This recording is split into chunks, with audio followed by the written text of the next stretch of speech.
안녕하세요, 까까입니다. 저출산은 21세기 한국 사회를 이해하는 가장 중요한 키워드 중 하나입니다. 한국은 1960년대 초까지 여성 한 명당 평균 출생아 수는 6명대였는데 현재는 OECD 유일의 0명대 국가로 2001년부터 초저출산 국가로 공식 분류되며 지금까지 단 한 번도 회복된 적이 없습니다. 이는 전 세계 최저 수준이고 지금은 일부 해외 연구자들이 한국을 저출산의 미래 모델로 분석할 정도이죠. 하지만 놀랍게도 사실 저출산은 모든 선진국의 고민입니다. 한국의 상황이 워낙 심각하다 보니 사실은 다른 나라들도 비슷한 위기를 겪고 있다는 걸 잘 인식하지 못할 수 있어요. 오늘 영상에서는 왜 선진국은 개발도상국에 비해 인구수가 적고 출산율이 적은지 알아보겠습니다. 2.1명, 인구 유지를 위해 필요한 최소한의 인원입니다. 그런데 최근엔 2.1명으로 부족하다는 주장도 나왔습니다. 성비 불균형, 지역별 사망률, 인구 불안 정성까지 고려하면 출산율 최소 2.7명은 돼야 인구가 유지된다는 분석이죠. 하지만 지금 대부분의 선진국은 2명은커녕 1명대 중반도 간신히 유지 중인 것이 현실입니다. 2022년 기준 OECD 평균 출산율은 1.51명, 2명을 넘는 나라는 이스라엘 단 한 곳뿐입니다. 경제 발전과 함께 출산율이 감소하는 흐름은 세계적으로 나타나고 있습니다. 도대체 왜 잘 사는 나라일수록 아이를 덜 낳게 될까요? 호주 멜버른대 리알 루파너 교수는 다음과 같은 구조적 요인을 꼽았습니다. 하나, 여성의 교육 수준 상승. 둘, 출산 연령 증가. 셋, 양육 교육비 부담. 넷, 직장과 사회의 육아 지원 부족. OECD도 청년들의 취업, 주거 불안정이 출산 지연의 핵심이라 분석했죠. 결국 우리가 가슴 깊이 알고 있는 원인들이 우리나라뿐만 아닌 세계적으로 지금은 구조적 문제로 자리 잡고 있는 겁니다.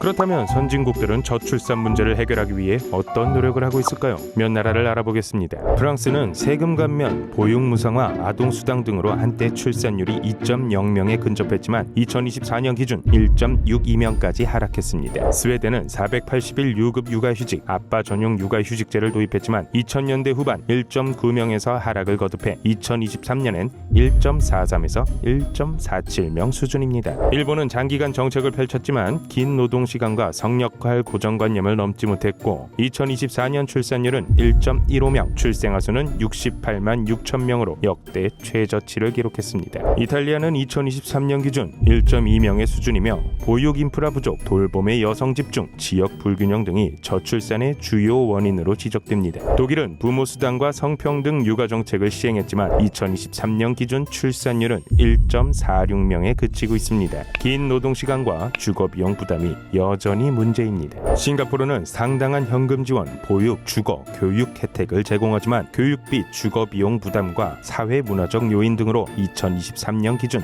출산율은 0.97명으로 여전히 1명을 넘지 못하고 있습니다.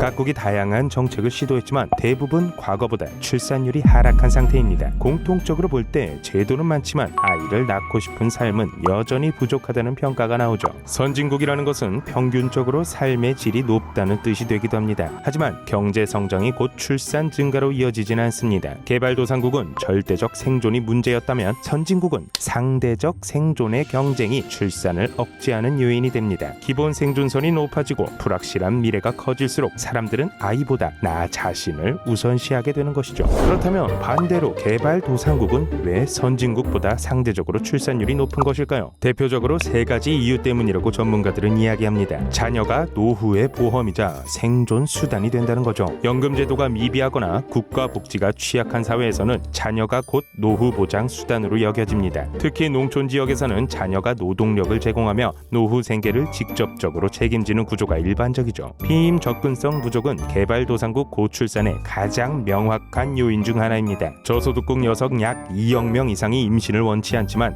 피임 수단에 접근하지 못하는 상황에 처해 있다고 합니다. 또한 여성 교육 수준이 낮을수록 출산율이 급격히 상승한다는 것은 다수 국가 사례로 입증되었는데 초등 이하 교육을 받은 여성에 비해 중등 이상 교육을 받은 여성은 평균 자녀 수가 1.5명에서 2명 정도 낮은 것으로 나타납니다. 그리고 여성 권한이 낮은 사회일수록 자녀 수 결정에 대한 자율성이 부족하고 남성 중심의 문화, 종교적 압력이 출산으로 연결되는 경우가 많습니다. 결국 무조건 가난해서 많이 많이 낳는 것이라기보다는 자녀가 노후 보장 수단이며 피임, 교육 인프라가 부족하고 여성의 권한이 제한된 사회 구조 때문입니다. 하지만 이들도 교육 확산과 도시화, 사회보장제도 도입이 이어지면 출산율이 하락합니다. 방글라데시, 이란, 베트남이 대표적인 사례죠. 결국 출산율 하락은 시간 차일 뿐 세계적 흐름입니다. 이기적 유전자의 리처드 도킨스는 홍뇌조라는 새를 예로 들며 영역을 확보하지 못하면 번식을 포기한다고 말했어요. 자기만의 안정된 공간이 없으면 번식은 사치가 됩니다.